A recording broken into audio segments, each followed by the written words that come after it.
Giggs. Giggs. No. Rodri. Is there anything that Lionel Messi is better than you at? It's opinions. I respect your opinions. Maybe in your opinion Messi is better than me, but in my mind I'm better than him. I do it again. Add it up, bankroll, euro, peso, add it up. I'm just doing me, everything is on me. Oh, you matter what? Add it up, bankroll, euro, peso, add it up. I'm just doing me, everything is on me. Oh, you matter what? Told her if it's all me, everything is on me. Gon' back it up. Matter what? Told you I'ma do me. Why you hating on me? It's not adding up. I do roll like a Mack truck. Country heart, I'ma cop a farm and go act up. Lot of scars, I was cold hearted, now I'm back up. Keep it real, I do this once a month. I don't rap much. I just take the money and go stack up. Only buy Carhartt cards and get tatted up. All that other bull, it don't matter much. You only climb me, I put the ladders up. No fault, I done doubled up on the workload. I think I fell in love with the bankroll. Pray up, get money, then we lay low. Add it up, bankroll, euro, peso, add it up. I'm just doing me, everything is on me. Oh, you matter what? Add it up,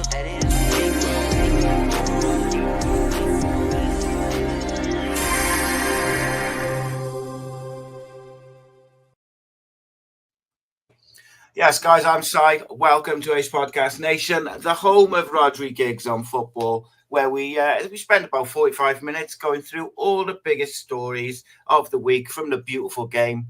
And you'll find lots of brutally honest opinions, a little bit of analysis, but lots of laughs and lots to discuss. And we've got the pleasure of a guest this evening. But first of all, as always, I'm joined by ex-Salford, FC United, Mosley, Bangor, Aberystwyth Town, host of clubs, Mr. Rodri Giggs. How are you, mates? Yeah, I'm good, mate. Looking well. Been away. It's that Welsh hair, mate. It's that Welsh hair. You've better been on the sunbed. You've been on the sunbed? No, I had my haircut today, that's all. Oh, that's it. Looking a bit fresh, that's all. Yeah, I appreciate you noticing, though. Thanks. And, of course, we are joined by Beyond the Pitch host, and I'm delighted to have him back after a very long time. Mr. Phil Brown, how are you, mates? Doing good, lads. Doing good. Pleasure. Thanks for having me back. No, looking forward to it, mate. If only we had something to talk about. Yeah. And nothing's happened this week, have it? So, obviously, both you two are United fans, which is nice. Me and Rodri have talked a lot over the recent weeks, particularly about Marcus Rashford. I know Rodri's felt like, and he'll say himself, I'm sure, in a minute, but like us, particularly over the last sort of 12 to 18 months, the body language, and there's definitely been something going on sort of away from football, or there's something on his mind. We had a lot of developments this week, Phil. First of all, he was dropped alongside Garnacho. And then a couple of days later, after the derby, there was an interview with Henry Winter. What did you make of it all? Because I've seen you sort of debating some well-known social media people who perhaps get on his back a little bit. Yeah, I mean, look, there's two sides to this. I think when you're talking about Marcus as a footballer, there's no doubt he's nowhere near the levels that he's capable of. And he would agree with that. But then there's the human side. And, you know, Rodri, you'll notice we doing work in mental health. The mental side of a human being is very, very difficult to draw any causal, you know, this is why you're doing this. This is why you're doing this. This is, and to then hold somebody accountable and say that you are choosing to behave this way. Like we don't, clearly he has issues off the field as a human being. Some of those are related to things that have gone on inside the club where he has legitimate reasons for being upset. Well, lads, one of the things that none of us can really truly understand is the impact of social media on a human being's psychology and psyche. And I'm not just talking about the criticism he takes as a player. I'm talking about, like, how does that feel for your mum, your family, to be reading things about someone you love, your sibling, your child, your brother, that you want him to die, that he's living in Manchester, you'll know this, he's in a bubble where he just can't escape it. And yes, you know, the money's great. When you don't, I understand, it's hard to ask a starving man who feels empathy for someone with a banquet, but you can only eat so much. Outside of that, you're still a human being. He's got enormous talent as a footballer. The money he makes, if the first product doesn't make you happy, the third one won't. If the first huge house doesn't make you happy, the second, the third one won't. So the money is transactional, feels great, but as a human being, you need nourishment and so many other things outside of life. I think for Marcus, he should leave Manchester United because, one, he's been on this treadmill for a long time at United. And two, I think being local, it makes it so much harder. And I mean, how many times have we seen people, like Ravel Morrison, or even Brandon Williams in recent times,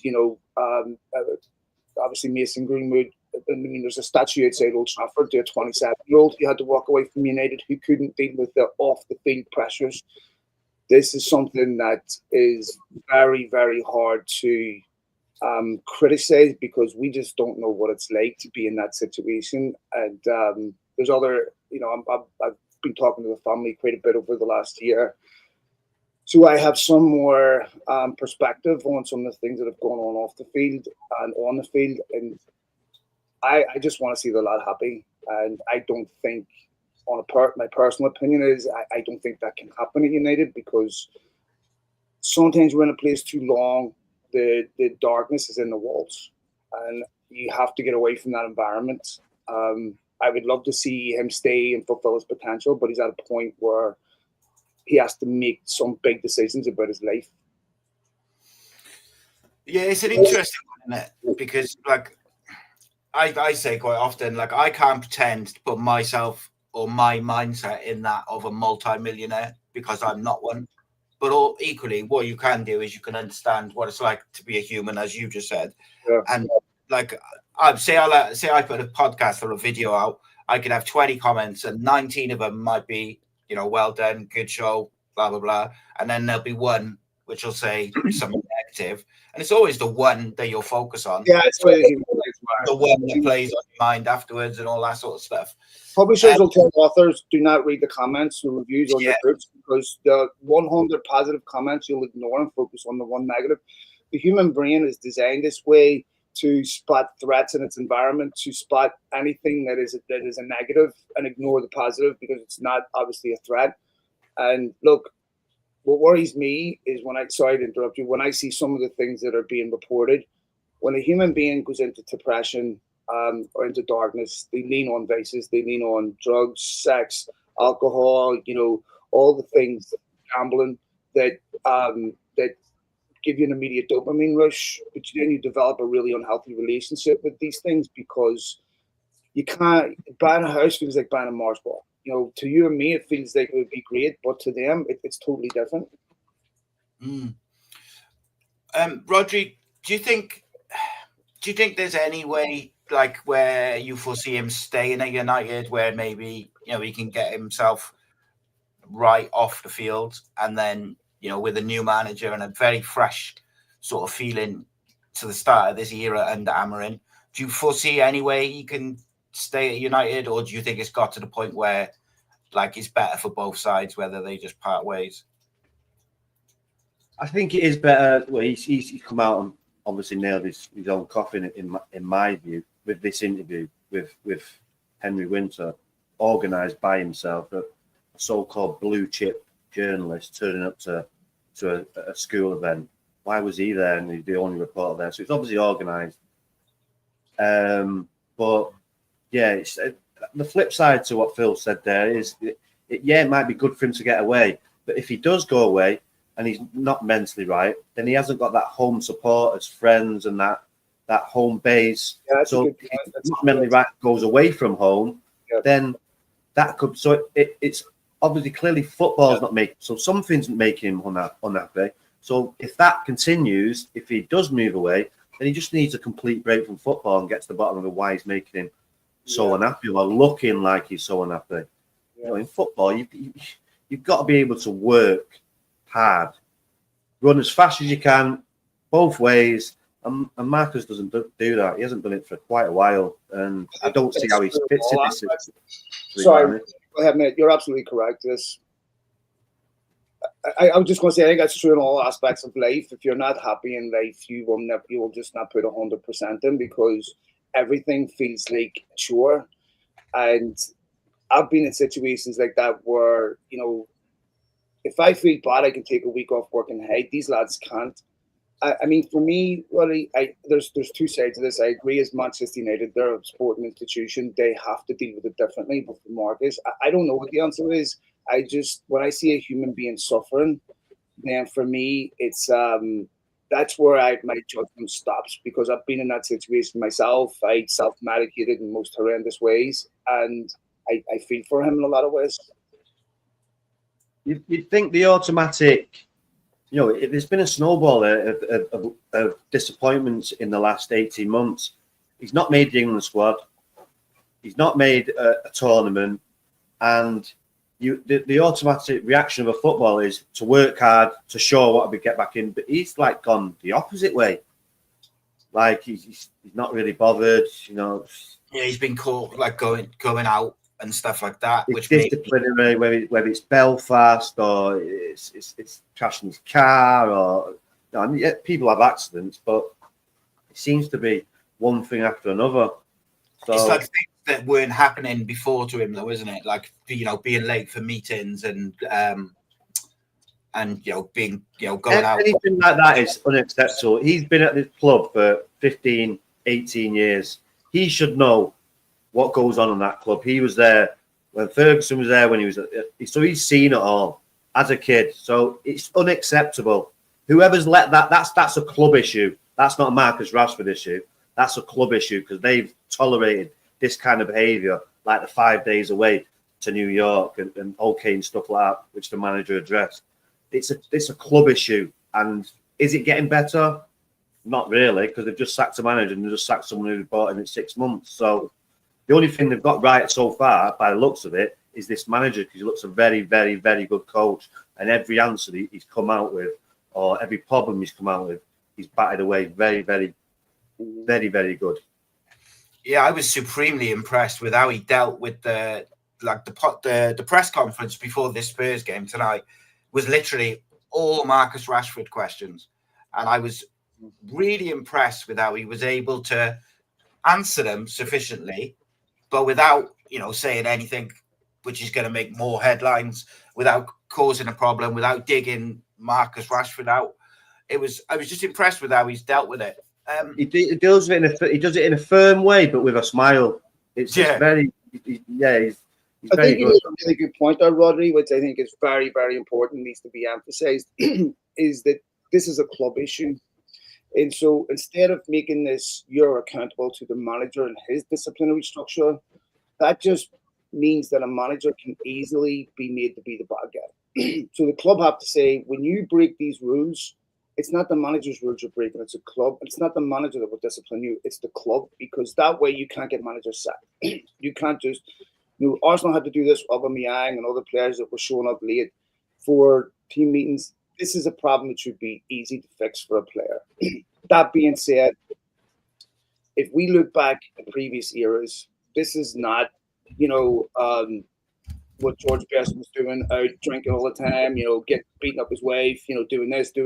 And we go through generation after generation after generation of United players that have done things off the field. Roy Keane's done things off the field. I understand the difference is they delivered on the field, right? But this is not an easy life for a young man to be living, where you have all this money, you have enormous talent as a footballer, but in every other aspect of life, you want to be a regular human being. You can't. I don't know what that's like. That being said, there are certain things that are expected of you at that level. You need to show up on time. If you have an issue where you can't give 100% because there's mental issues going on, then in my opinion, that should be treated the same way as a physical injury, because that is an impediment to your ability to perform at the highest level. And but to me, the biggest reason why people don't make it in life isn't ability; it's mental. And this is a really complex issue. I mean, we make zero progress clinically in mental health because the human behavior and what drives it is so unpredictable. We don't really know. and no two people are the same. I also think, for a player's perspective, if my employer was feeding stories about me to outlets that were half truths or quarter truths, that were pretty pernicious, that would devastate me personally, and that has been going on since Marcus and the whole food drive. And we've had this situation with Alexis Sanchez. We've had this situation with Lukaku, with Pogba, with Harry Maguire, with Jadon Sancho. I mean, the football club also has to take responsibility. Why do we not see this at Liverpool? Why do we not see this at Arsenal? Why do we not see this at City? Why do we always see it at United? And United have to take some responsibility for this too.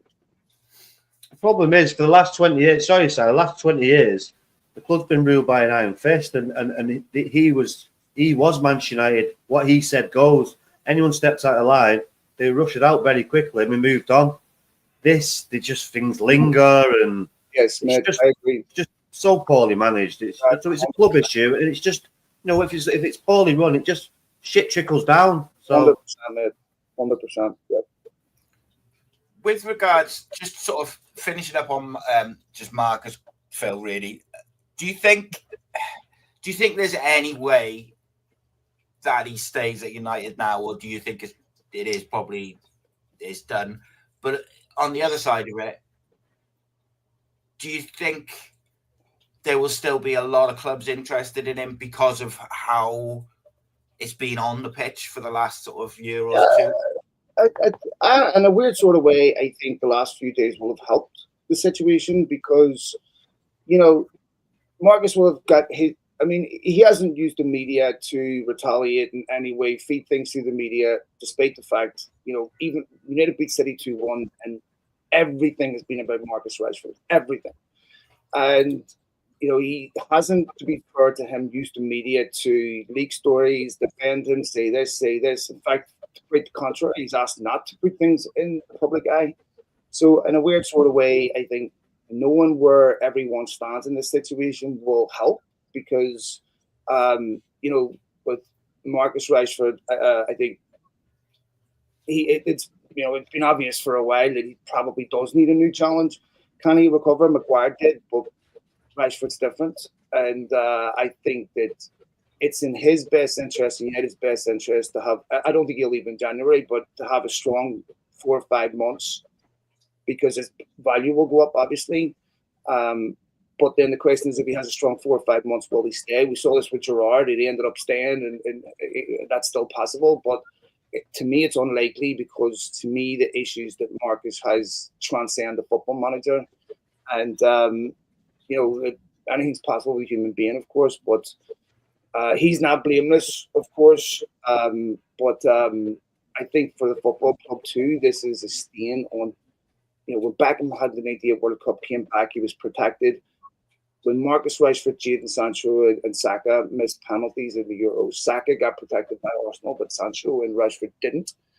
And some of that, of course, was the timing of the fact that there was a lot of Tories that were really, really unhappy with Marcus Rashford doing what he did. And they went to United's board. They then went to Solskjaer and told him that he had to concentrate on football. There's been a media agenda against him since then. Some of the criticism deserved criticism as a footballer, that's fine, but all the other shit. I mean, going to basketball, Casemiro was at that basketball game. He was allowed to go to that basketball game. It was club approved. He done within his employer. Like we said, these are club rules. They said it's okay. I mean, once you start picking apart his clothes and stuff, to me, like, that is where it gets ridiculous. I mean, what is his dress code? What is he allowed to wear? What is he not allowed to wear? I mean, Beckham wore a sarong. I mean, where do we? That to me, he took his gloves off wrong when he came on as sub. I think when you get into that territory, it borders on ridiculous. Yeah, I mean, like, ultimately, I say this a lot with obviously on my other channel with the Cardiff players. This is, if I'm talking about a player, I'm not talking about the person. I'm talking about them on the football field and the way they play football. And I think that's fair game. And I think, as you say, that hasn't been good enough. And sometimes I would say sometimes he haven't helped himself as well in certain aspects. So one thing, Marcus Rashford has more goals and assists under Amorim than what Foden and Grealish have all season. So there is a focus on Rashford, and of course it's Manchester United, but I don't understand why that focus. Marcus Rashford didn't cost United a penny. Jack Grealish cost United City 100 million. Why is there not how many times has Grealish been inebriated on camera? Why isn't there an equivalent focus? Yeah, we had that discussion the other week, Rodri, didn't we, about Jack Grealish? Yeah, and to finish on Marcus Rashford, let's not forget why he was at this school. He's giving 420 gifts to every student in the school. And you know what he's done off the field, so that should be applauded. 100%. So he's not a bad kid, even though a lot of stones are being thrown in at the minute. So, but I agree. It's not perfect, and I'm not either. But he's not a bad kid. No, 100%. I did want to sort of point out, I don't know, play devil's advocate a little bit, because you know what people will be saying. They will hear what we've just talked about for 20 minutes, and they'll be like, "Oh, well, he earns this, and he's a Manchester." He's a Manchester lad. Money's irrelevant, mate. When it comes to mental health, money's irrelevant. It's just bullshit. People always say that. He's on this. Money's irrelevant. What I was going to say is, when if you look at like the things that we just mentioned, like the curfew break-in, the missing meetings, the body language. If that was Joe Bloggs in another job, and or your mates, and he was starting to, he didn't look happy. He was turning up late or not doing things that he's done for years and years and years previously, like clockwork. You would think automatically that there was some sort of issue going on away from work or whatever. And you'd think, is he all right? You'd be checking in on him. And when you actually put it down and break it down like that, it's clear that there's something going on. And for me, I feel like, I am not privy to what the club has done, so I should say it generally. But like, it feels like have the club done enough to help him over the last year or so, particularly where he has been struggling, because he's, like we've all said, he's clearly looked like he's not happy. Even when he's playing football, he looks like he's not enjoying it. So I would hope that the club have told you, mate, the club's been run poorly. So how they been helping him? Just letting him away for 5 days, the 13th in the league. Why are they letting the players go away across the world? Roddy, I agree with you. Like, the first 6 months of Ineos has not been good. Prior to that, there was no one who even felt the duty of care to Manchester United. United had created an environment where it was every man for himself, because there was no unity, team, collective goal in any department. So, United defined success after 2013 by a profit and loss column, not a win-loss column. This is why so many players have come there and wanted to leave. Because Sanchez City wanted to leave after the first day. And so this has been an issue there's no one felt a compelling sense to protect players because they weren't committed to a collective goal. This is what Ineos have to do. They have to create a football club, an institution that protects players, that protects their athletes. And I think that they are very well aware of how important the environment is. But it doesn't matter whether you're an office worker or you're a footballer. If you're in a toxic environment and you don't feel that you can achieve a collective goal, then you see this. Every team goes 2-0 down, 3, 4, 5 happens easily. The first two happen difficult because you get an intensity and effort. But once you take that away from people, then you see what you see. You see they're showing up late, because these are things that creep into your mindset whenever you no longer believe that. Maybe your ambition outstrips your employer, but your employer is committed to the particular goal. And this stuff's been going on at United forever. But I agree with you, Rodri, that United cannot. They have to create an institution where the consequences for that are obvious and they apply to everyone. I can ask you this first, Phil, only because I've spoken to Rodri a little bit about it before. But do you think, on first impressions, Ruben Amorim is the man to spearhead that change? I know a lot of the changes have got to come off the field, but in terms of the playing squad and the direction that they're sort of in at the moment, he's in the discovery part of his job right now. He's trying to find out who can do what he's asking them to do. Who has the right attitude, who has, what players play well together, what attributes do they have, can you play in my system? So we haven't really seen the solution part of that yet because he still hasn't had a transfer window.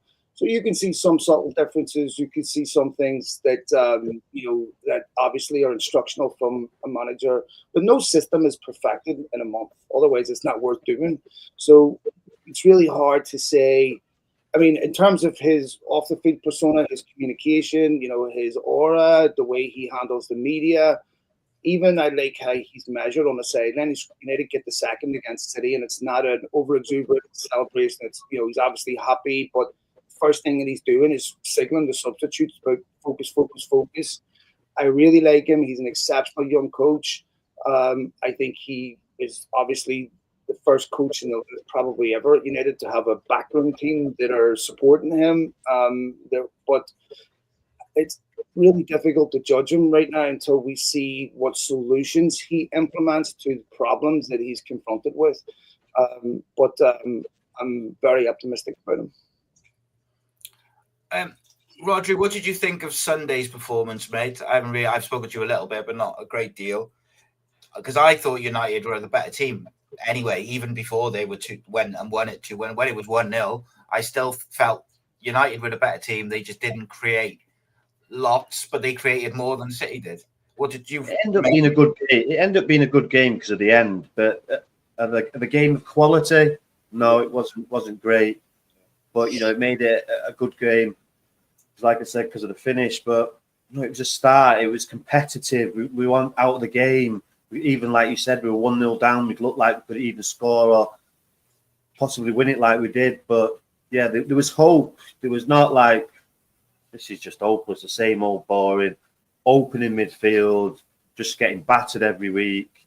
No, they looked like real change, and it took him a month, and this guy was there for 2 years. So. Yeah, Rude made a good, getting them back in a mental space of winning and not getting beat. And then obviously Ruben's come on and took it on to the next level. But like Phil said, there's a long, long way to go yet. Yeah, long way to go. It's been a month. So they will get better, but, it's a whole business, and you get a win against your neighbours. And, yeah, and in that dramatic form, yeah, it was good. Really good. Good to go in work Monday morning. Beautiful. I mean, United will get more out of that win rather than if they'd have scored 2 early and then conceded 1 late, where the game wasn't in doubt. Quality was poor. It was probably the worst I've seen City in, pre-Sheikh Mansour. But it's all relative because this is the worst I've seen probably United since then. Bizarrely, I thought United were much better in the cup final under Ten Hag against City than what they were at the Etihad. But look, they haven't won there in 15 games. The last time they won there was 3-2. Bizarrely enough, they conceded on a corner that day too with Vincent Kompany, which is a big problem for United with set pieces. They haven't won away against the top 6 team since 2001. I mean, it's a rivalry where City have been a hammer and United have been a nail. For the longest time, I dreaded going there.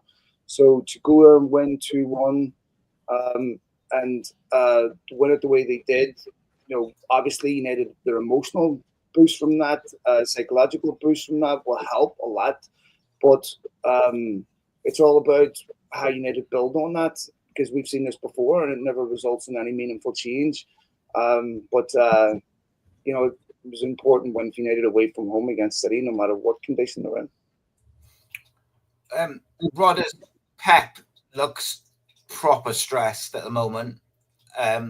They are, I think, there is a crisis, isn't it? At the end of the day, they've won, or they haven't won in 11 games. They don't look like improving. But you look at the team they put out against you and the bench they had. It's a quality team. So I ask you this every week for the last few weeks. When is he under pressure? Wait, he's not under pressure. Come on, he's not under pressure. It's the players that are under pressure. They're the ones losing the games. He's not changed. He's so mate. Like anything, you've just got to work harder, and hopefully it'll change, and it will.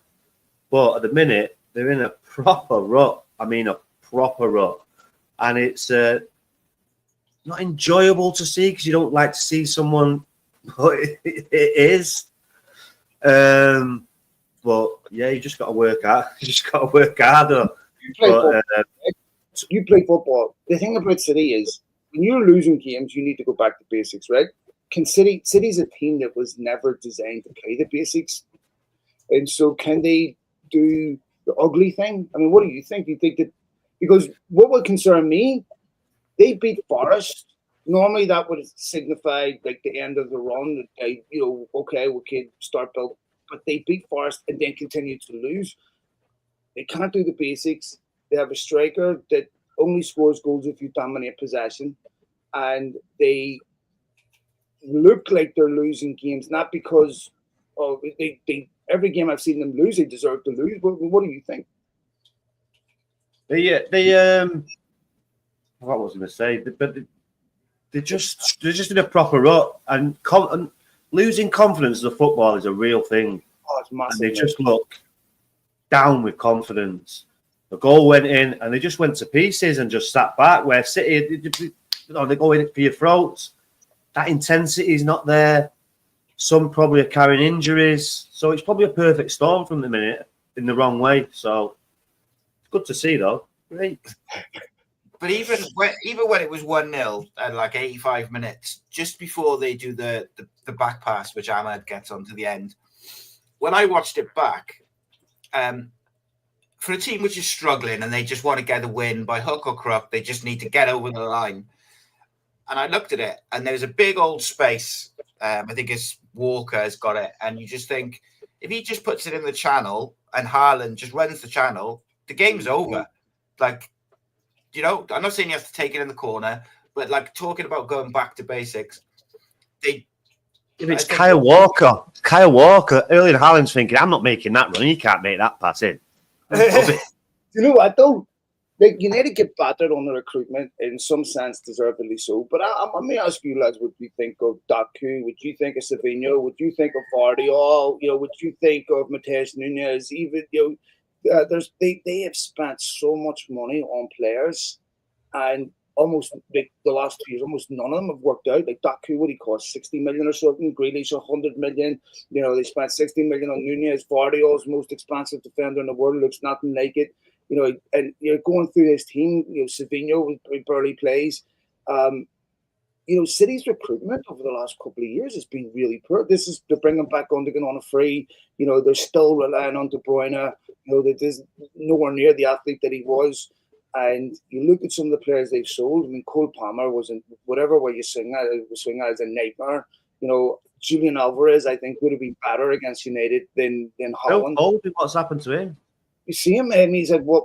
And I mean, footballers have dips. We understand, right? That comes. We look at Klopp's every third year in Klopp's season. There was a big dip, right? Because you're rebuilding the team.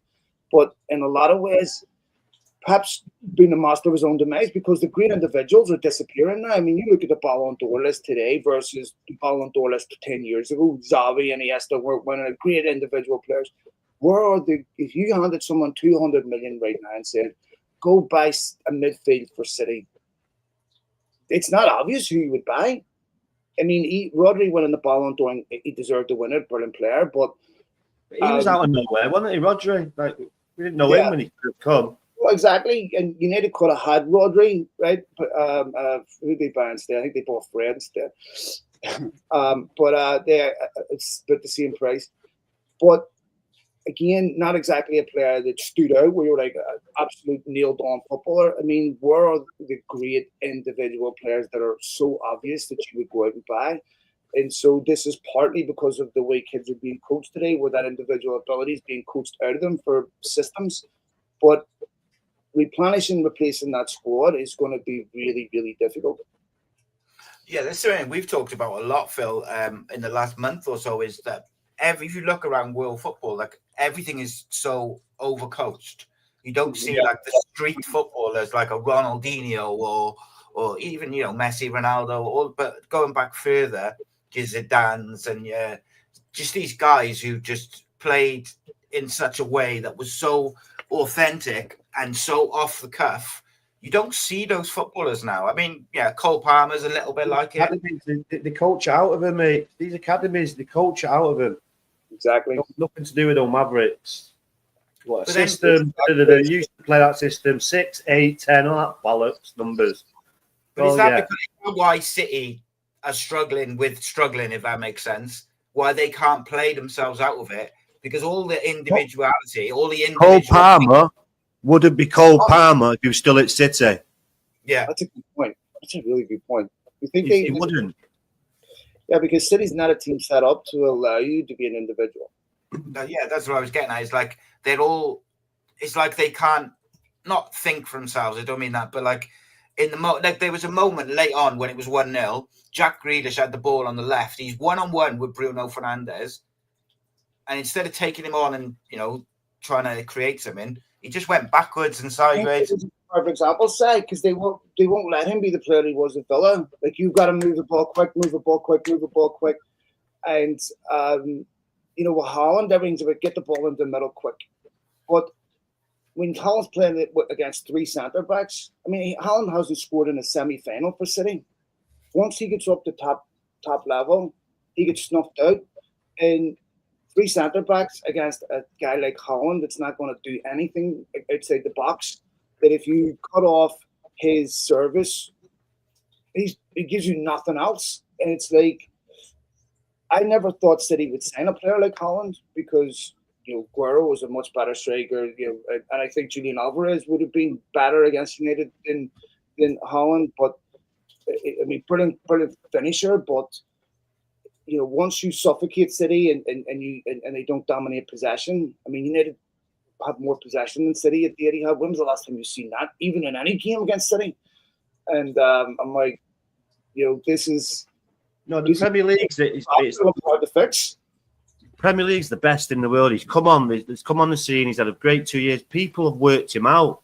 They sit there. This is how you play against him, and we're seeing it happen now.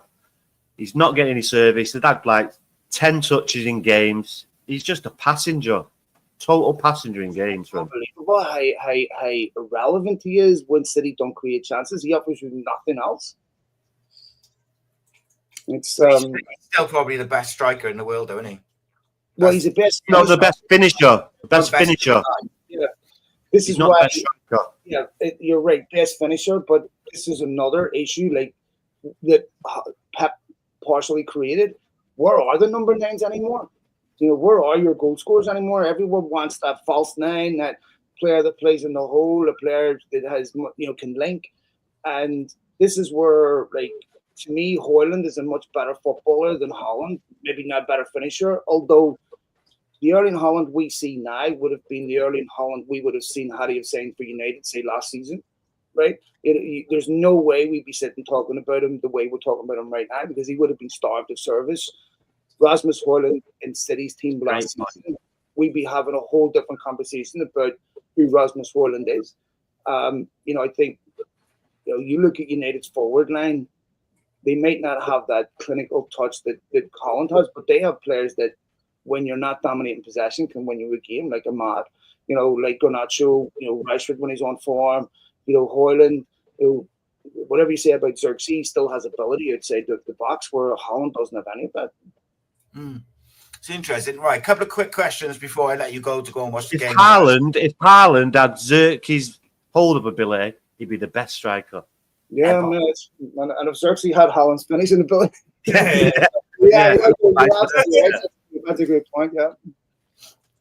Phil, have you seen the 11 for United tonight? It's quite interesting. No. So Lindelof, Yoro, and Martinez at the back.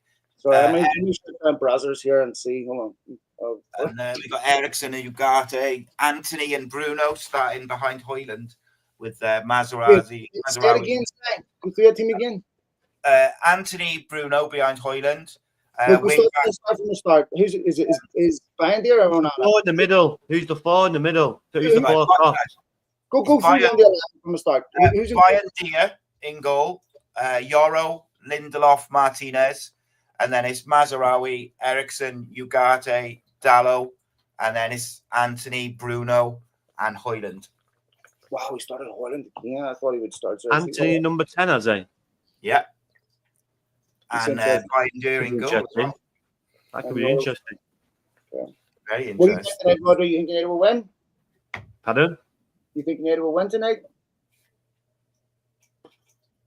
A lot of goals tonight, I reckon. A lot of goals. Tottenham got a lot of players out, haven't they? So I think if we play well, mate, we'll win. If we play well, we'll win. I think United, apart from there was one game. Other than that, I thought Casemiro not playing, no? Say again? Is Casemiro not playing? No. He's the one who's been kind of pushed to the side a little bit, haven't he, since he's come in? He doesn't seem to have played as much. United, I can't remember. Yeah, he's on the bench. Garnacho's on the bench. Ahmad, Evans, etc. Phil, where do you think United will finish this season? It's so hard to say. I think that they need to get a left back in January, a left back that can start, that can play. There was a time during that City game where I was really, really worried about United, where I was going, forget top four. I'm really worried about this football team. And then they win and you're going, okay, top four was at 5 points off. So it's really hard to have any type of confident prediction because it's based on the past and United have been all over the place. So I honestly don't even know how to evaluate this United team. Are they better than what they are, or is this their level, or there's just I honestly couldn't say anything with confidence. It's interesting. See, I've been quite impressed with Amorim. I think I can. Maybe it's because you could see what he's trying to do, and you think, oh, if you add in, one or two there with some real quality. But it's like Roger was saying about Pep. It's City players losing the games, not him. And so with Amorim, it's going to be. He's a very good young manager, but what solutions is he going to be allowed to implement for the problems? And so that's the part I don't know. And I'm not quite sure how good that squad is, but I think that outside of, I think that top four is available for anyone in this position, in United's position, if they put a run together. But I don't know if they're capable of it. I think with Ten Hag in this same position when he started, we was very impressed with him at the start. Yeah. So it was, he's had a good start, but Amorim's come in the mid-season, but Ten Hag always had bad starts the season, so it's difficult or different, should I say? But I just get a good feeling about this guy. He wasn't Ten Hag when he was talking. It was difficult to watch, and with this other guy, he's a bit more of a character, a bit more of a personality, and he knows what he's doing. He's very confident, like I say, when he talks. So it's a good start. Because to me, Ten Hag was like Van Halen, that it's bizarre for a Dutch guy to have good English, but not very good English, like Arne Slot had, or like Hullet or Van Persie. And I think Nistelrooy spoke well as well, didn't he? I think that caused him a lot of problems because I think that the way he communicated issues like the Sancho stuff could have been done so much better. I think some of it was a linguistic issue. And some of it is the Dutch attitude issue. My father-in-law's from Amsterdam, and I don't want to use national stereotypes, but there are certain characteristics that are very consistent with the Dutch, where they have unshakable confidence in their methods. They don't bend for anybody. And I think when you're managing people, especially today, you're not going to make these players better players from like the way with the kid. It's about how you manage them mentally, and that's hard to do. But it's I agree with you, mate. It's Ten Hag was more of a school teacher, where Amorim seems more of a players coach players. So he played the game, he knows the game. Even though Ten Hag played the game, you come across as like a head teacher. Well, and that can rub people up the wrong way. This is what Ibrahimovic said. Remember when he said coaching kids at Ajax versus coaching kids at coaching. I mean, when you're a high school teacher, you can teach kids a certain way. When you're a college professor, you have to teach people in a whole different way. That pedagogy is different because you're dealing with adults, not kids. Kids are impressionable. They'll do what you tell them. They haven't reached that level of their career yet where they're not going to listen to certain things. And I think there's a huge difference between how you relate to people and how you communicate your methods based on the age and the level they're at. You can get away with it with young players, but when you get to players in their prime, like the Casemiros and all that, I don't think you can communicate with them the same way you do with kids at Ajax. So it's a good point, yeah. Cool. Phil, there was one question I forgot to ask you, mate. It was just about Garnacho. Where do you see that kind of going in terms of, obviously he was dropped, he's been brought back in. Amorim said that Garnacho was a bit angry with him, but he's not playing though, is he? He's on the bench. He's on the bench, yeah. Do you think there's any chance United will let him go in the summer because he doesn't fit with the system and etc.? I mean, I think I'm not worried about him being upset with Amorim. First of all, anyone in any position, where there's a boss, an employee, you're going to be upset with your boss multiple times throughout the year. That'll happen throughout footballers' careers multiple times. That's not an issue. It's all about how you deal with that disappointment and what you channel it into. And if you channel it into a recognition that maybe there's things you can learn from this, then it can help you. If you feel that you're in the right and this guy's in the wrong, then it can be very destructive. Garnacho's not at the level yet where he can be confident that if he left United, he'd end up playing week in, week out for some top club. So he's a very talented young kid. This is a very difficult transitional stage in life where you're maturing, where all the praise can go to your head, you can get carried away, and it makes it difficult to take criticism. So it's all going to be about what happens next with Garnacho will reveal his character, and that will determine how he progresses. The abilities there, it's about what's inside of you. Ronaldo had to go through similar situations with Ferguson when United was shaping him into a different football player. He had to deal with disappointment. He had to deal with being put on the bench when he didn't want to. He had to deal with, playing games and being left out. But he used that to make him a better player. So it's all about how Garnacho responds. Indeed. Right, I'm going to let you two go because I know you both want to watch the game and it's coming up to kick off. Phil, been an absolute pleasure to have you. Thank you so much. Please don't leave it too long before you reach out to me again. Be more than happy to do it anytime. It's brilliant to see you, Si, and yourself, Rodri. It's brilliant to see you. Mate. And drop me a message. I'll text you my number. We'll have a wee chat because what you're doing. All right, mate. Yeah, I'll send him your number. Cheers, Phil. Yes, please. And we'll keep in touch. Take it easy, boys. If I don't speak to you, have a wonderful Christmas. See you later, lads.